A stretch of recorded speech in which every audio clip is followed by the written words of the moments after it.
राधा स्वामी सत्संग दयाळ बाग ही एक जगप्रसिद्ध आध्यात्मिक संस्था आहे, जी परमपूज्य राधास्वामी दयाळ यांच्या कृपेने चालते. ही संस्था केवळ आध्यात्मिक मार्गदर्शन देत नाही, तर सामाजिक आणि आर्थिक उन्नतीसाठी सतत प्रयत्नशील असते. या संदर्भात दयाळबागच्या विविध शाखा आणि संघटनांकडून वेळोवेळी उत्पादन प्रदर्शने आयोजित केली जातात. दयाळबागच्या स्वतःच्या कारखान्यांमध्ये आणि महिलांनी उत्पादित केलेल्या उच्च गुणवत्तेच्या उत्पादनांना प्रोत्साहन देण्यासाठी ही प्रदर्शने एक प्रभावी माध्यम आहेत.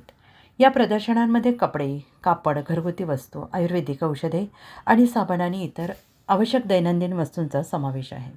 ही सर्व उत्पादने ना नफा ना तोटा या तत्वावर उपलब्ध करून दिली जातात, ज्यामुळे सामान्य लोकांना या वस्तू अतिशय परवडणाऱ्या आणि वाजवी दरात मिळू शकतील याची खात्री केली जाते.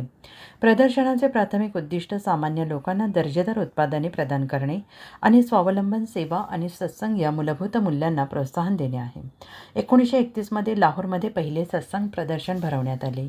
ही परंपरा पुढे चालू ठेवत दरवर्षी पनवेलमध्ये देखील हे प्रदर्शन भरवले जाते. नेहमीप्रमाणे यावर्षीचे प्रदर्शन 1 फेब्रुवारी रोजी यशस्वीरित्या पार पडले, ज्यामध्ये 300हून अधिक लोक सहभागी झाले होते. हे प्रदर्शन सत्संग समुदायाच्या जीवनशैलीचे एक संक्षिप्त आणि प्रेरणादायी झलक देते. हे प्रदर्शन सहकार्य, संघटना आणि यशाची तत्त्वे स्पष्टपणे सादर करते. सर्व वयोगटातील पुरुष आणि महिलांनी उत्साहाने सहभाग घेतला. हे दयाळबाग प्रदर्शन शाश्वत वस्तू, सामुदायिक सेवा आणि आध्यात्मिक जीवनशैलीचे एक जिवंत उदाहरण सादर करते. हे प्रदर्शन केवळ खरेदीची संधी प्रदान करत नाही, तर दयाळबागच्या सामूहिक मॉडेल आणि शाश्वत जीवनाचे तत्त्वज्ञान जवळून समजून घेण्यासाठी एक शक्तिशाली माध्यम म्हणून देखील काम करते. अजिंक्य महाराष्ट्र न्यूजसोबत प्रतिनिधी मुकुंद मोरे, पनवेल.